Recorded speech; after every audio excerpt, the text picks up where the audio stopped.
అందరికీ నమస్కారం అండి. 17వ వార్డు కౌన్సిలర్ అయినటువంటి కనపర్తి శ్యామల వారి భర్తని మాట్లాడుతున్నాను నేను. నేను అందరికీ ఒకటే విన్నపం చేస్తున్నాను. మున్సిపాలిటీ సిబ్బందికి, మున్సిపాలిటీ పరిపాలకులకి, చైర్మన్ గారికి, అందరి నాయకులకి ఒకే మాట చెప్తున్నాను. 17వ వార్డు కూడా 20 వార్డులలో ఒక భాగమే.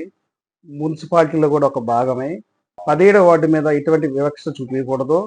17వ వార్డులో పోయిన సంవత్సరం చాలామంది డెంగ్యూ, మలేరియా జ్వరంతో బాధపడి కొంతమంది చనిపోయారు కూడా. అది ఆలోచించండి.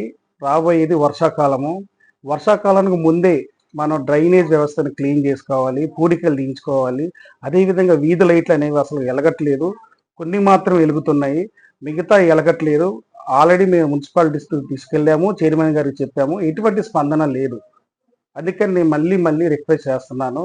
దయచేసి చైర్మన్ గారు 17వ వార్డుని మీ 20 వార్డులో కూడా ఒక భాగంగా తీసుకోండి. 17వ వార్డులో జనాలు కూడా మీకు ఓటేసిన వాళ్ళు ఉంటారు.